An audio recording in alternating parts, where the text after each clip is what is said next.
Masechet Psachim Daf Samech Dalet, et nous commençons à la 10e ligne. Rabbi Yehuda Omer Afatamid. Nous avons vu dans la Mishnah que lorsque l'on égorge le Korban Pessah, alors qu'on possède du Chametz, on transgresse l'interdiction de la Torah, Lotishrat al Chametz Dam Zifri. Rabbi Yehuda a dit, c'est pas seulement le Korban Pessah, mais même le Korban Tamid, le 14 Nissan, si on l'égorge alors qu'on possède du Chametz, on est aussi Chayav de ce même lave. Et Rabbi Shimon nous avait dit que c'est même pour tous les Korbanot, mais pendant Pessah.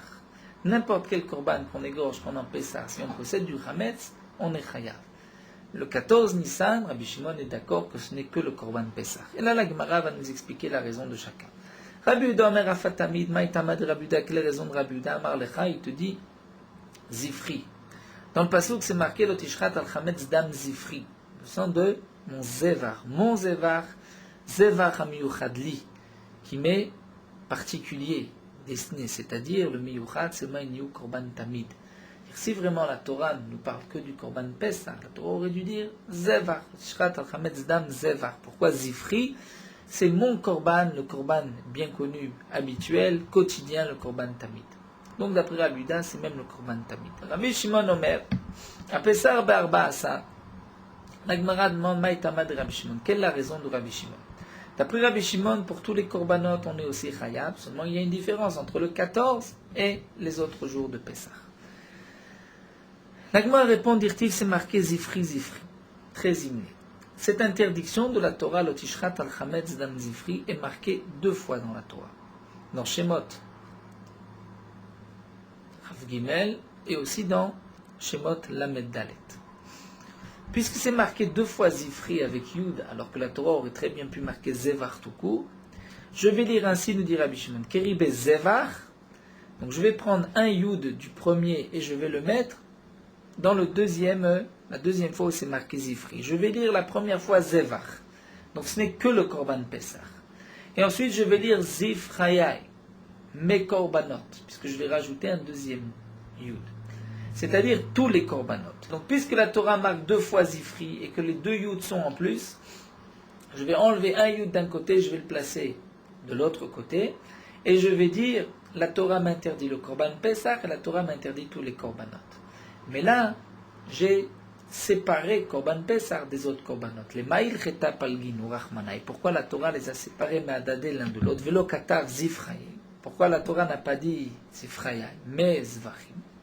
Les mima pour me dire bisman di kazevar lo mechayev azifraya. Lorsque tu as le zevar du korban Pessah, tu n'es pas chayav sur les autres korbanot. Bisman di le kazevar mechayev zifraya. Mais lorsqu'il n'y a pas de zevar, il n'y a pas de korban Pessah, c'est-à-dire tous les autres jours de Pessah, là tu es chayav sur n'importe quel korban. Nous avons vu aussi d'après Rabbi Shimon ou Bemoed, pendant Pessah, lishmo patour. Si tu as égorgé le korban Pessah lishmo, tu es patour, puisque ce korban Pessah lishmo, le reste de l'année est pas soul, il faut que ce soit les Shem Shlamim. La Gemara nous dit Tama de Shelo Lishmo, simplement parce que tu as pensé Shelo Lishmo, Astama, si tu n'avais rien pensé. Tu as pris le korban et tu l'as égorgé, on aurait dit aussi que tu es pas tour. Amai, Pessah Beshai Mot Hashana Shlamim avec. Dans la Mishnah, nous avons vu, lorsque tu prends le korban Pessah et que tu l'égorges pendant Pessah, donc après le 14 Lishmo pour Pessah, donc le korban n'est pas soul. Puisque le korban est pas soul, quel va être le din dans ce cas-là? Tu n'as pas transgressé. Mais si tu penses chez l'olishma pour un shlamim, c'est d'ailleurs le din du Pessah le reste de l'année, eh bien, le din est que tu es chayav, parce que tu as pensé chez l'olishma. Donc l'agma dit, parce que tu as pensé chez l'olishma, mais si tu n'avais rien pensé, il n'est pas tout. Pourtant, un Pessah, shlamim avait un Pessah, tout le reste de l'année, est considéré comme un simple shlamim. Shmat mina. Donc on pourrait peut-être déduire de là que Pessah, que le korban Pessah, lorsque tu l'égorges n'importe quel jour de l'année, pour qu'il soit kasher, il faut que tu lui aies enlevé son Shem Pessah que tu aies pensé pour un shlamim. Mais si tu l'as égorgé sans rien penser, dans ce cas-là, ça reste un korban pasoul. Ce point-là est une question, un problème, et c'est ce que la Gemara demande. Est-ce qu'on pourrait déduire de là que tant que tu ne lui as pas arraché son Shem Pessah, tu n'as pas pensé les Shem Shlamim, le korban est pasoul. Amar Abriya Bargamda, dit Nizrika Mipi Chabura.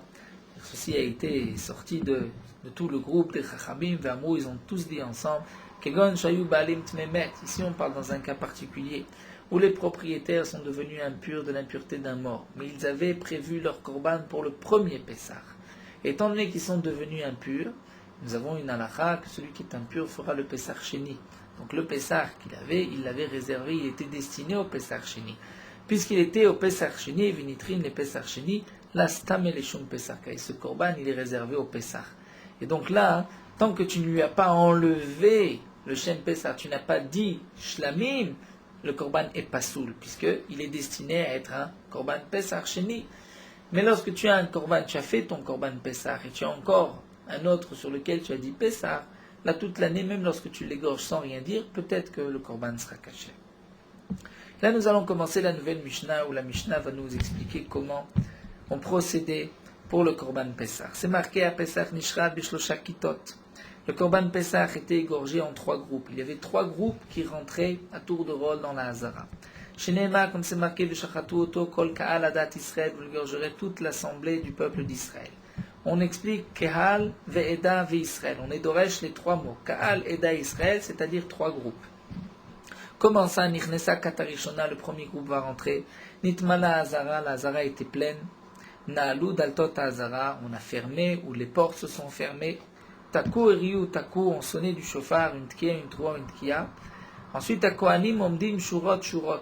Les Kohanim étaient debout et formaient des rangées.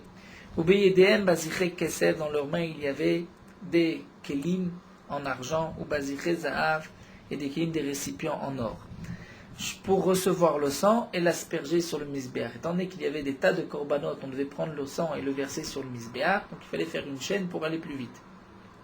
Il y avait Shura Shekula Kesef Kesef, une rangée où il n'y avait que des kelim en argent. Shura Shekula Zahav Zahav, une rangée où il n'y avait que des kelim en or.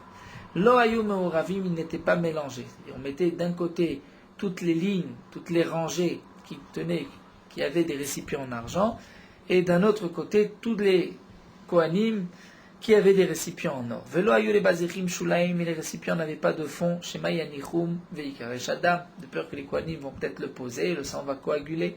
Donc les kelim étaient pointus, le kelim ne pouvait pas être posé par terre, le Kohen devait le garder. Shachat Israël, même un Israël peut faire la shrita du korban Pessah, vekibel à Kohen, le Kohen recevait le sang dans un récipient, c'était le Kohen qui devait le recevoir. Notno la chavero, il donne à son ami, celui qui est à côté de lui, le chavero et l'autre, à son autre ami, le Kohen à un autre Kohen, et ainsi de suite jusqu'au Mizbeach, mekabel et amalé ou marzir et arekam. Donc le Kohen prenait le récipient plein de sang, il rendait le récipient vide.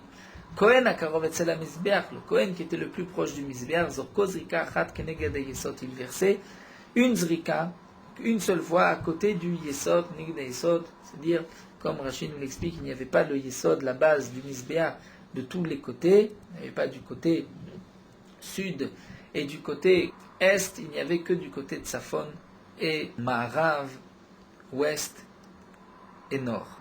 Donc on versait sur le Yesod, Yatzta Katarishona, lorsqu'on avait terminé, le premier groupe sortait, Venichneса Katshnia, le deuxième groupe rentrait. Ensuite, Yatzta Shnia Nichneset Shishit, le deuxième groupe sortait, le troisième rentrait. Kemasa Rishona Karmasa Shnia, de la même manière qu'on procédait pour le premier groupe, Karmasa Shnia, on procédait aussi pour le deuxième. Veashishit est le troisième groupe. Karu et Hallel, chaque groupe lisait le Hallel. Im Gamrou, s'ils avaient terminé, qu'on n'avait pas encore terminé de faire la shrita de tout le groupe, de tous ceux qui étaient rentrés dans la Hazara, Shanou, on répétait le Hallel. Vim Shanou, si on avait dit une deuxième fois Shilchou, on le disait une troisième fois, Falpiche le Shilchou Miyamiem, l'Agman dit bien que jamais on a eu besoin de le dire une troisième fois parce que les Kohanim étaient très rapides. Rabbi Yehuda Omer Miyamiem Shel Kat Shlishi lo Igiu Le'afti Kishma Hashem. Rabbi Yehuda nous dit, jamais le troisième groupe, lorsqu'on lisait, temps du troisième groupe, lorsqu'ils lisaient le Hallel, ils ne sont arrivés au passage à Afti Kishma Hashem. Le troisième groupe, il restait quasiment personne, et ceci se terminait rapidement, Pneshama Moatim, puisqu'il y avait très peu de personnes au moment du troisième groupe. Kema Asu Bechol Karmasu Beshabbat, de la même manière qu'on faisait un jour de semaine, c'était aussi la même chose Shabbat. Et là, Kohanim Adichim et Azara Shelo Bertzon Chachamim. Seulement les Kohanim avaient l'habitude de rincer la Hazara alors que les Chachamim n'étaient pas d'accord. Il y avait un cours d'eau qui traversait la Hazara. Donc les Kohanim de temps en temps fermaient la sortie de ce cours d'eau, et donc la Hazara se remplissait petit à petit d'eau, et ainsi on pouvait laver tout le parterre. Il suffisait de déboucher et on avait rincé toute la Hazara, mais les Chachamim n'étaient pas d'accord, bien que les Kohanim avaient l'habitude de le faire. Rabbi Yehuda Omer, Rabbi Yehuda nous dit Kos hayam emale midam ataharovet. Rabbi Yehuda dit que lorsqu'il y avait le mélange de sang qu'on retrouvait par terre, donc du sang qui s'était renversé, on prenait un verre de tout ce sang et ensuite on allait le verser sur le misbéach. Sarkoz ka'achad al gaba misbéach, velod lo chamim, les chamim n'étaient pas d'accord. Ketzat tolinu mafshitim, comment on suspendait le korban et on enlevait la peau. On kaliyot shel barzel, il y avait des crochets en fer, ayuk voim, qui étaient fixés bekotalim sur des murs, ou be'amoudim, et sur des planches, des colonnes qui se trouvaient à côté du misbéach, shebaim tolinu mafshitim, sur lesquels on accrochait le korban et on enlevait sa peau. Kol mishen lo makom litlot v'lafshit, tout celui qui n'avait pas de place, d'endroit pour accrocher son korban et enlever la peau, maklot dakim vechalakim ayusham. Il y avait des morceaux de bois fins et chalakim, c'est-à-dire ils avaient été épluchés, ils n'avaient plus leur peau, leur écorce. Maniach al ketefo val katef ravero, et donc il prenait un morceau de bois, il le posait sur son épaule, l'épaule de son ami, et ensuite il accrochait vetolé ou mafshit, il pouvait ainsi dépecer le korban. Ablezer Omer, Ablezer nous dit Yudalet, tournons la page, Yudalet Shchal Yod Be Shabbat, lorsque le 14 tombait un Shabbat. Donc on ne pouvait pas préparer ses maklotes, ses bâtons. Maniach Yado al Katef Chavero, il posait sa main sur l'épaule de son ami, Viat Chavero al Ketefo, et la main de son ami sur son épaule, Vetole ou Mafshit, il accrochait le Korban Pessah et il le dépeçait. Kerao, donc il fallait le déchirer, Votzi et Imourav, on enlevait les imourim, l'entraille, les graisses, Netano Bemagis, on le mettait dans un récipient, Veiktiram al Gab Misbeach, on les brûlait sur le Misbeach. Et ensuite, le reste, la viande, il fallait griller la viande et la manger. Yatzta Katarishona Viashvala Barabaï. Shabbat, on ne pouvait pas sortir avec le Korban Pessah, il fallait attendre la tombée de la nuit. Donc le premier groupe sortait et était assis dans le Harabaït et attendait la sortie de Shabbat pour ensuite aller dans la ville de Yerushalayim et faire griller son korban. Shnia, le deuxième groupe, Becheil, dans cet endroit Cheil qui était donc entre le Harabaït et la Hazara. La Shlishit, le troisième groupe, Bimkoma Omedet, restait à son emplacement là où il était. Chashecha, lorsque tombait la nuit, Yatsuv et Tsalou et Pisrem, ils sortaient et à ce moment-là ils faisaient griller leur korban Pesach. Amar Rav Yitzhak nous dit En ha-Pesach nishrat ela beshalosh kitot shel 30-30. Le korban Pesach n'est égorgé qu'avec 3 groupes d'au moins 30 béné Israël dans chaque groupe. C'est-à-dire, comme nous avons vu dans la Mishnah, il y avait 3 groupes qui allaient égorger et rentrer dans la Hazara au moment du korban Pesach, et on allait donc terminer avec un premier groupe, faire entrer un second et ensuite un troisième. Ici, Rav Yitzhak rajoute et nous dit chaque groupe doit être d'au moins 30 personnes. Maïta'ama, pour quelle raison? Puisque dans la Torah c'est marqué Veshachatu oto kol ka'al adat Israël. Nous avons ka'al, une assemblée, ada, c'est Ada, une assemblée d'Israël. C'est-à-dire 3 groupes, ka'al eda Israël. De plus, mais savent que là nous avons un doute, Ibebatachat, Ibezeacharze. Si c'est Bebatachat, c'est-à-dire Ka'al Eda Israël ensemble, les 3 tous ensemble, et chacun, Ka'al Eda Israël, c'est un groupe de 10 chacun, donc ça fait 30 personnes. Et peut-être que la Torah nous dit c'est seulement un seul groupe d'au moins 30 personnes, ou bien Ibeze Acharze, c'est-à-dire que la Torah dit il faut qu'il y ait Ka'al Eda Israël l'un après l'autre. Hilkar, c'est pour cela, nous dit la Gemara, nous avons besoin de 3 groupes de 30 personnes à chaque fois. Donc, si nous avons besoin de Ke'al Adat Israël, de 30 personnes en une fois, donc nous avons aussi, puisque nous avons des groupes de 30. Si nous avons besoin de 3 groupes, nous avons aussi 3 groupes. Si on a besoin le tout en une fois, 30 personnes, nous avons, il y a aussi. Ilkar, nous dit la Gemara, Bechamishin, Namesage.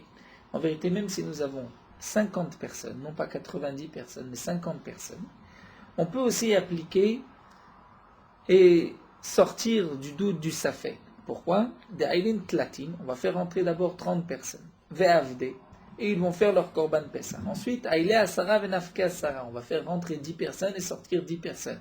Donc il y a toujours 30 personnes, mais nous avons déjà un deuxième groupe. Et ensuite, Aïlea Sarah Venafka Sarah, on va faire rentrer 10 personnes et faire sortir 10 personnes. Donc là encore, nous avons toujours un groupe de 30 personnes à chaque fois et nous avons eu 3 groupes. Donc la Gemara conclut que même si nous n'avons que 50 personnes, on peut s'arranger, faire 3 groupes et à chaque fois qu'il y ait 30 personnes. La Gemara continue. Nichnesa kat rishona. Nous avons vu dans la Mishnah que lorsque la première le premier groupe rentrait, ensuite, la Mishnah nous a dit Na'alu daltot ha'azara. On a fermé les portes de la Hazara. Et on devait fermer les portes. Et là, nous avons une marloquette. Itmar. Abaye amar nin alutnan. Abaye nous dit nin alutnan. C'est-à-dire les portes se fermaient d'elles-mêmes. Rava amar noalimtnan. Rava dit non, c'était à nous de fermer les portes. Maï benayu. Quelle différence entre Abaye et Rava? Egma nous dit kabenayu le mismach anissa. Est-ce qu'on peut être sommaire sur le nes? C'est-à-dire, est-ce qu'on doit laisser rentrer autant de personnes en pensant que à un moment la Hazara fermera ses portes et que nous aurons 3 groupes, puisque peut-être que tout le monde rentrera dès la première ou les 2 premières fois. Est-ce que nous devons faire en sorte qu'il y ait 3 groupes et donc prévoir à l'avance 3 groupes et ne pas laisser rentrer tout le monde d'un coup la première, la deuxième fois, être sûr qu'il y ait 3 groupes, ou bien on n'a pas besoin, on peut être sommaire sur le miracle, c'est-à-dire s'appuyer sur le miracle et attendre que la Hazara ferme ses portes en pensant que certainement il y aura de quoi faire 3 groupes. Donc Rava Amar Noalimtnan. Rava dit, pardon, c'est Abaye, j'ai sauté une. Abaye Amar Ninalutnan. Abaye nous dit que les portes se fermaient d'elles-mêmes.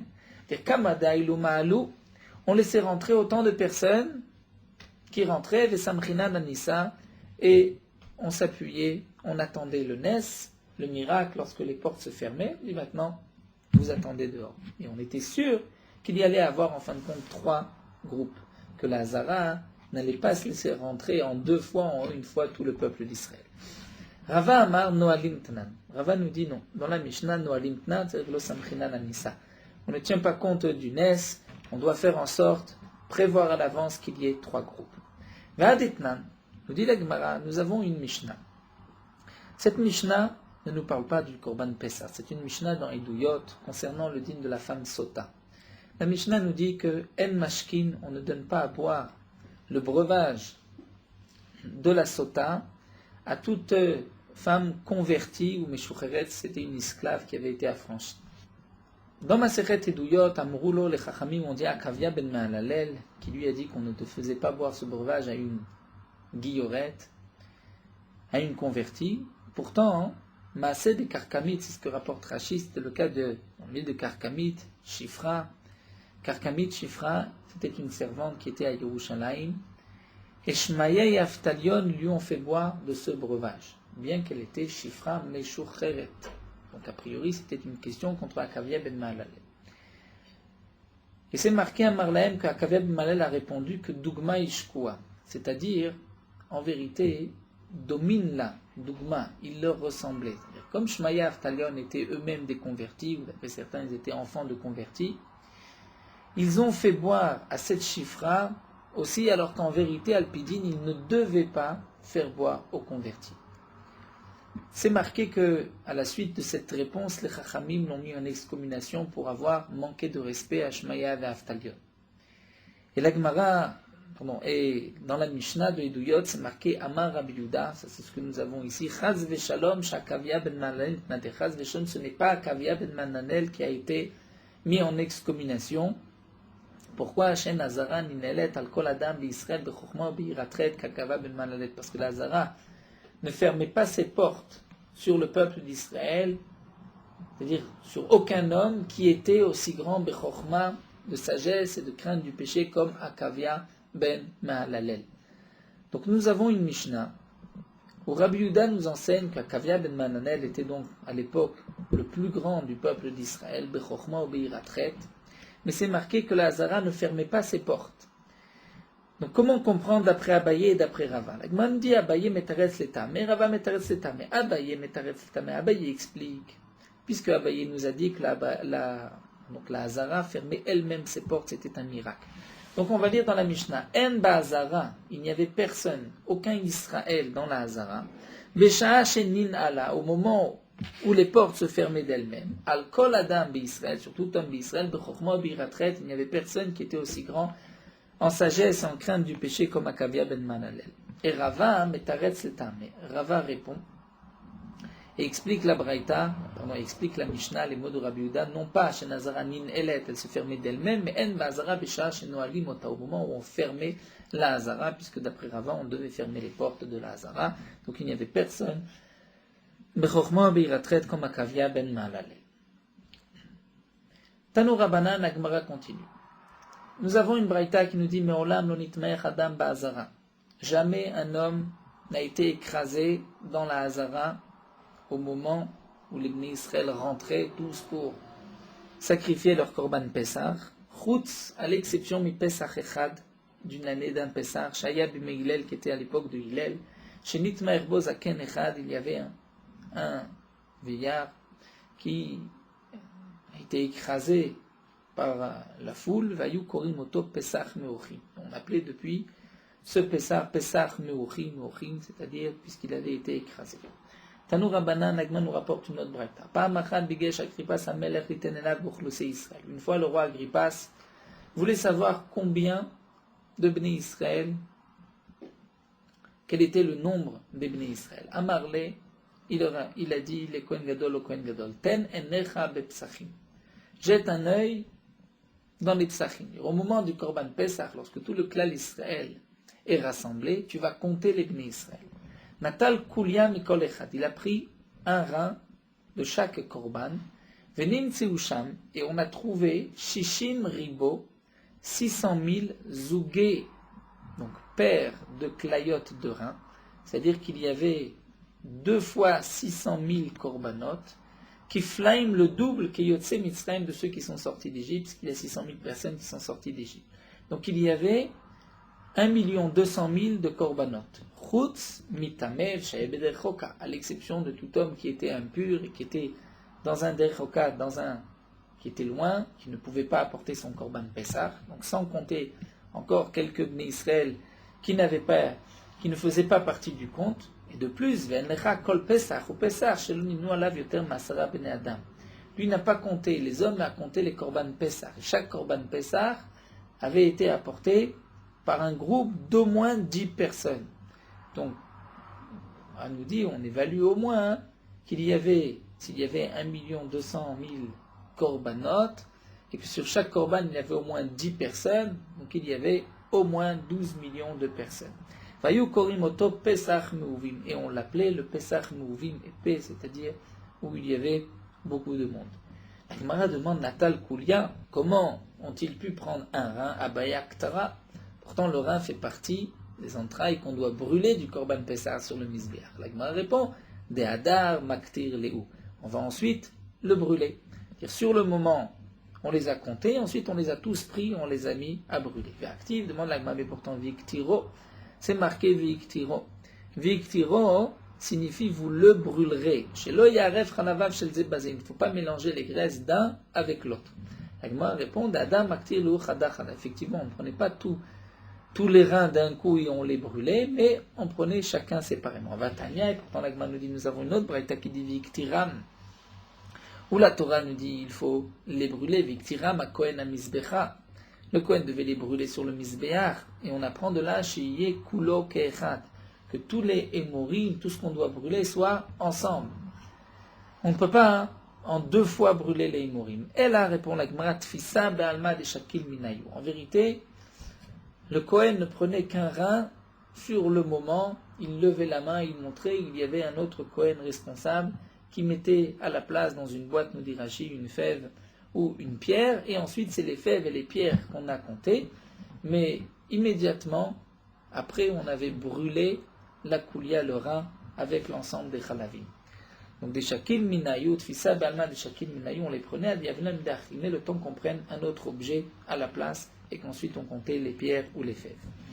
Nous avons vu dans la Mishnah que les Kohanim étaient debout, en rangée, omdim shurot, et que il y avait des rangées d'or, c'est-à-dire de Kohanim qui portaient des kelim, des récipients en or pour recevoir le sang, il y avait des rangées de Kohanim qui portaient des récipients en argent, et les rangées n'étaient pas mélangées. La Gemara demande Maïtama pour quelle raison? Il m'a dit Machakle de Deabaoma il est des Kaspa. Peut-être que la crainte était la suivante. Peut-être il va prendre Chakle de Deaba, il va prendre un Keli en or. Peut-être qu'il va rendre un Keli vide, un récipient vide en or, puisque nous avons vu que c'était une chaîne depuis l'endroit où on égorgeait le Korban jusqu'au Misbéach. Et donc, il y avait le passage de Keli, de récipients pleins de sang, et ensuite on ramenait, on rendait les récipients qui étaient vides. Donc la crainte, nous dit la Gemara, c'est que peut-être il allait rendre un Keli vide en or, et il allait recevoir un Keli plein en argent. Et Rachid nous dit, nous avons un problème de Moridin Bakdusha. On descendait, il tombait de diminuer de la Kedusha, et nous avons un klal Ma'alim Bakodesh lo Moridin. Si au départ j'avais un récipient en or, je ne peux pas maintenant recevoir un récipient en argent. Alors la Gemara nous dit, si c'est vraiment ça le problème, alors Dilma Shakle Bar Matanba et Bar Mea, même lorsque nous n'avons qu'une rangée de récipients en or, peut-être que il va prendre un récipient, il va rendre un récipient qui avait le poids de 200, il va en prendre un qui a le poids à 200, et là aussi nous avons un problème, puisque c'est une Horadat Bigdusha, le Keli qui a un poids de 200, est plus important. Et la Dachi Shapir fait en vérité simplement que c'était Lido Mitzvah, c'était plus joli, c'était mieux. Donc Velo ayu les bazichim shulaim, les bazichim, c'est-à-dire les récipients n'avaient pas de fond. Tanu Rabbanan, la Gemara nous dit, nous avons une braïta kol bazichim sheba migdash, tous les récipients qui étaient dans le Bet Hamikdash, lo ilem shulaim, n'avaient pas de fond. Pourquoi? De peur que les Kohanim risquent de poser le sang et que le sang va ensuite coaguler, on ne pourra pas l'asperger sur le Mizbeach. Mais bazichel levona shlechem apanim, à l'exception des bazichel levona du lechem apanim, c'est-à-dire des cuillères qui étaient placées sur le shulchan à côté des pains, du lechem apanim, où là, il fallait que ces cuillères puissent tenir, avaient donc une base, shema yanichum veifros alechem, de peur qu'on ait besoin de poser ces cuillères, de s'appuyer sur le pain, et qu'ensuite veifros alechem, et que le pain risque de se casser. Shachat Israël et Kibel Kohen. Dans la Mishnah, nous avons vu que le Israël peut faire la shrita et le Kohen recevra le sang. La Gemara a compris au départ que c'est le Israël qui doit faire la shrita. Et la Gemara demande au Sagid de la Israéli, ça ne peut pas être autrement qu'un Israël, c'est-à-dire obligatoirement le Israël doit faire la shrita, même un Kohen peut faire la shrita. La Gemara répond Goufé Kamashmanan. C'est là le chidouche de la Mishnah, des shrita bezar keshera la shrita. Même si elle a été faite par un Israël, non pas par un Kohen, c'est caché. C'est seulement à partir de la Kabbalah, du moment où on reçoit le sang, qu'il y a la mitzvah, que ce soit un Kohen qui reçoit ce sang. Vekibel à Kohen, nous avons vu dans la Mishnah que le Kohen recevait le sang, à Kamash Menan, voici le Chidush, mais Kabbalah Vaila, mitzvah de Keuna. À partir du moment où on reçoit le sang, c'est une mitzvah de Keuna. C'est là où les Kohanim ont l'obligation de recevoir le sang. Ici, un Israël fait la Kabbalah, c'est pas soul. Notre non la Chavero, nous avons vu que les Kohanim allait donc être placé en rangée, il va y avoir une chaîne, l'un va passer à l'autre le sang jusqu'au Mizbeach. Donc la Gemara nous dit, Shmat Mina, on pourrait donc déduire de là que Olacha Shloberegel avait Olacha, que une Olacha ira mener le sang jusqu'au Mizbeach, même si on ne marche pas, on le pose, on le tend donc d'une main à l'autre. Ceci est aussi appelé une Olacha. La Gemara dit non, Dilma, peut-être qu'il faut marcher, ou Nayed, Pourta, peut-être que dans ce cas-là, Dilmaou, Nayed, Pourta, les Kohanim bougeaient un petit peu. Velamai Kamashmanan, alors quel le chidouche?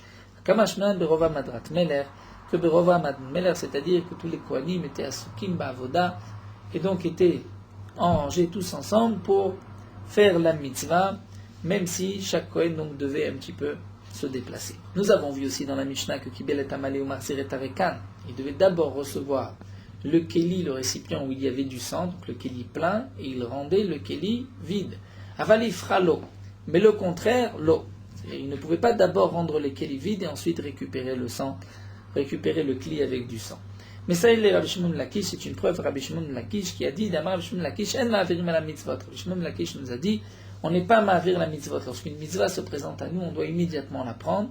Et donc là aussi, peut-être que on lui aurait d'abord tendu un kéli plein de sang, donc il devait d'abord le récupérer, ce n'est qu'ensuite qu'il donnait le kéli vide. Alors que s'il devait au départ donner le kéli vide, il risquait une fois, peut-être qu'un Kohen allait lui tendre un kéli, et que lui allait le laisser le Keli dans les mains du Kohen, le temps que lui-même lui rende l'autre Keli.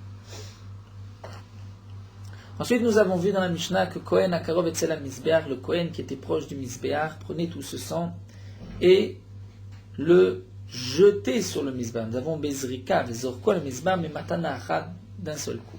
Mantana Pesach Bezrika Nitlagma, qui est l'auteur de cette Mishnah, qui pense que le Korban Pesach, il fallait jeter son sang. Nous avons dans les Korbanot plusieurs manières d'asperger le sang sur le Mizbeach. Ou bien, comme un Korban Khatat avec le doigt, ou bien un Korban Ola avec le Keli, on devait jeter le sang, mais dans les coins du Mizbeach, Shtaim, Shen Arba, aux deux coins, et que le sang allait toucher deux côtés de l'angle du Mizbeach. Ou bien nous avions aussi des Korbanot qui étaient Beshficha, on devait verser le sang sur le Mizbeach. Mais là, pour le Korban Pessah, c'est marqué dans la Mishnah Bezrika, il fallait jeter le sang, mais en une seule matana, en un seul coup. Amar Afrizda, c'est Rabbi Yossi Agli. L'Italien, nous avons une braïta Rabbi Yossi Agli Omer. C'est marqué Et damam tizrok ala misbeach vet chalbam taktir. Au sujet du Bechor, le passouk nous dit leur sang, vous le jetterez sur le misbeach et leur graisse, vous les brûlerez. Ce n'est pas marqué damo, son sang, le sang du Bechor, mais leur sang. Et la damam, chelbolonema, ce n'est pas marqué non plus sa graisse au singulier, mais au pluriel, chelbam, leur graisse.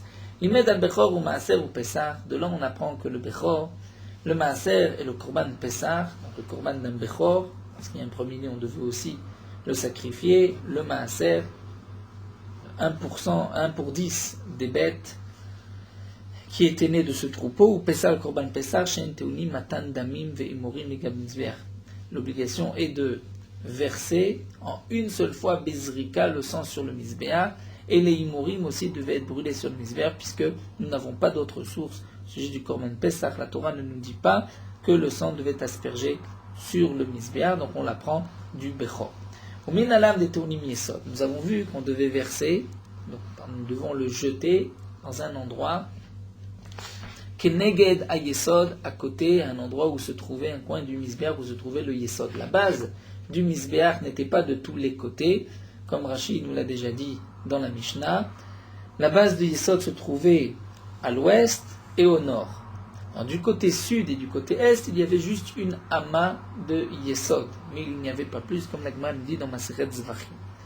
Donc il fallait il fallait jeter ce sang, ou bien du côté nord, ou bien du côté ouest du Misbéach. Mais du côté sud et du côté est, on ne pouvait pas jeter ce sang, puisqu'il fallait le Yesod. Amar Rabbi Elazar, donc d'où est-ce qu'on sait qu'il faut jeter le sang à un endroit où il y a juste en dessous le Yesod, la base du Misbéach? Amar Rabbi Elazar, ati zrika zrika me'ola. Rabbi Elazar nous dit, on l'apprend de zrika. Ici c'est marqué Damam Tizrok, au sujet du Korban Ola, c'est marqué Vizarku benaron akwanim et damo à la misère sélective. Ici c'est marqué Damam Tizrok à la misère effective, Atam Zarku benaron akwanim damo à la misère, ça vive. Au sujet du Korban Ola, on va dire Maola teuna yesod, af pesach name teun yesod. De la même manière que pour le Korban Ola, taun yesod, il fallait asperger le sang à un endroit où il y avait le yesod. C'est pour cela que le misbéach, c'est pour ça que le Korban Ola, on aspergeait son sang dans l'angle du Misbéach sud-ouest et à l'angle nord-est. Donc c'était une zrika sur les deux côtés du Misbéach, on avait en fin de compte sur les quatre côtés, mais il y avait en dessous un yesod. Donc af pesar, de même pour le korban pesar, nametaoun yesod, il fallait jeter le sang à un endroit du Misbéach où il y avait le Yesod. Le Yesod, c'est cette base qui était donc l'endroit le plus large en bas du Misbéach. Et nous continuons encore de ligne. Naf Sameche, vers Ola, Goufa, Minalan, et le Korban Ola demande à Gma d'où est-ce qu'on sait qu'il fallait jeter à un endroit où il y a le Yesod, à Makra, étant donné que c'est marqué au sujet du Korban Khatat, el Yesod, Misbéach Haola. Le reste du sang, on le jettera sur le Yesod, sur la base du Misbéach Haola. Et là, la Gemara demande pourquoi c'est marqué Misbéach Haola du Ola. Il fallait marquer Al Misbéach, le Misbéach. On sait que c'est le Misbéach Haola. Donc on apprend de là Al Misbéach où on va jeter aussi, on va asperger le sang du Korban Ola.